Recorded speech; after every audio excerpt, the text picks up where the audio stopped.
everybody, welcome back. I am Sister Komomo, your midwife. Today we're going to be talking about the intrauterine growth restriction.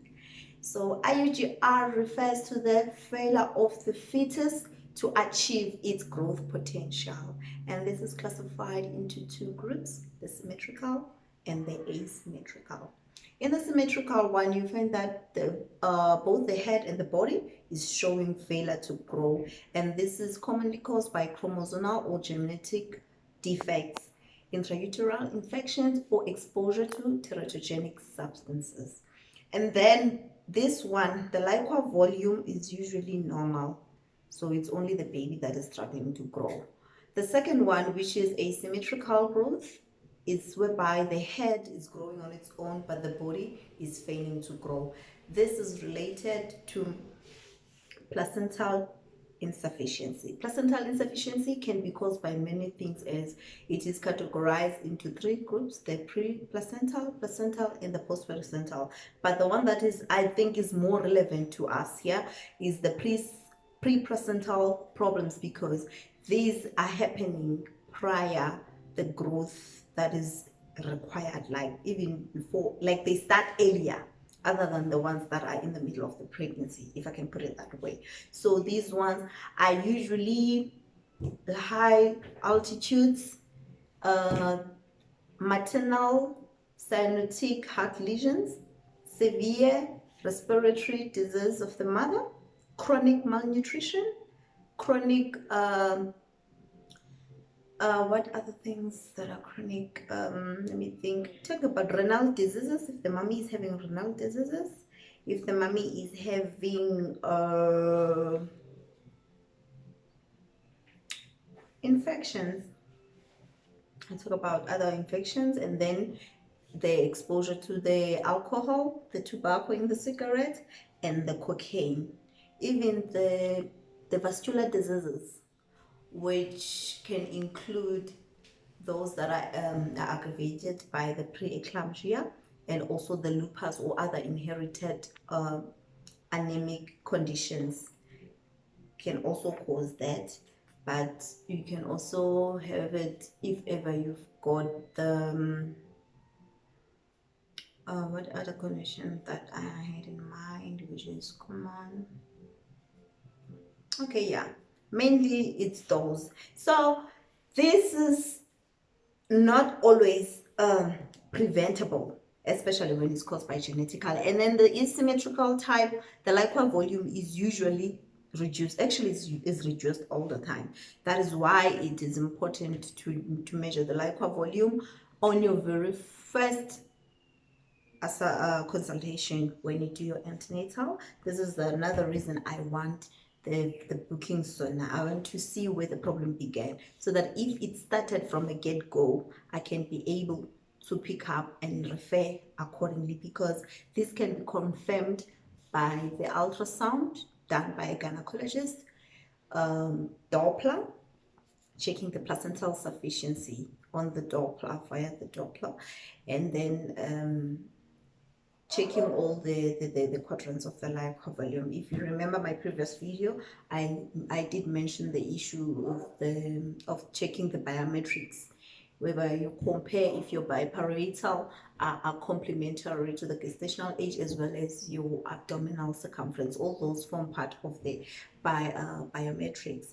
So those are able to form a baseline that can guide us to see if ever this baby is having the IUGR, or the baby is growing well. So they're not only for other things, it's also to prevent complications of the IUGR, because sometimes IUGR begins in the middle of the pregnancy, that is the trimester, second trimester. It depends on the cause, and either way the management is different, is related to the cause, because you need to treat the underlying cause and also intervene. And then if ever is caused by things like preeclampsia, that's where because sometimes you find that the patient is not yet showing the signs of preeclampsia, but the baby is the one that is giving the shots, showing that, oh no, something is wrong, the placenta is not functioning well.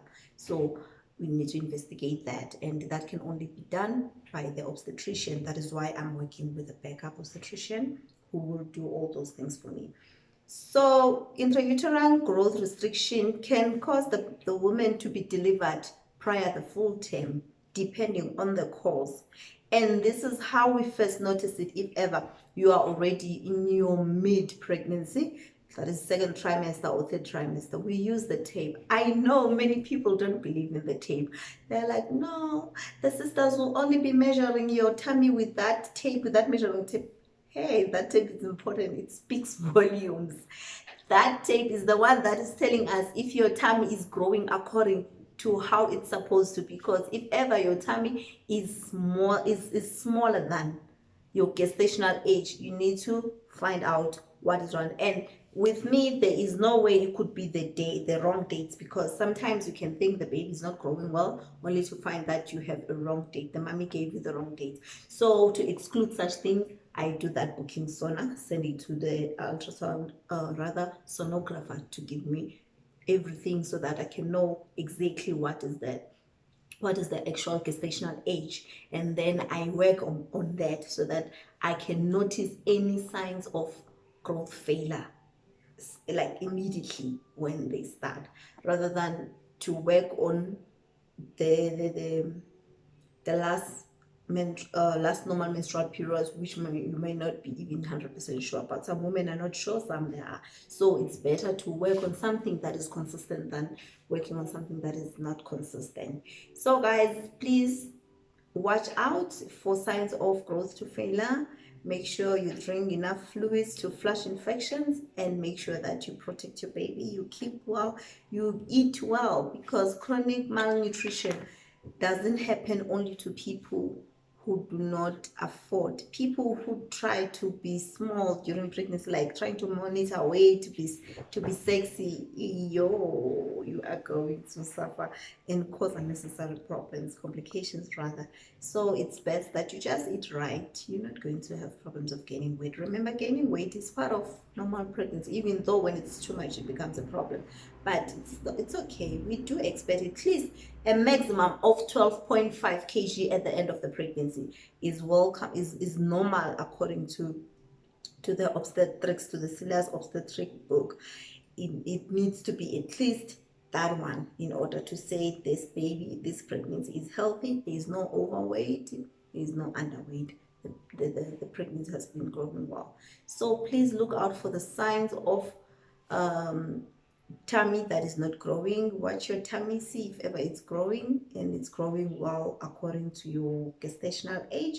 And also watch your diet and your lifestyle. Try to modify it. I cannot overemphasize the issue of teratogenics and alcohol, cigarettes, and drugs in pregnancy.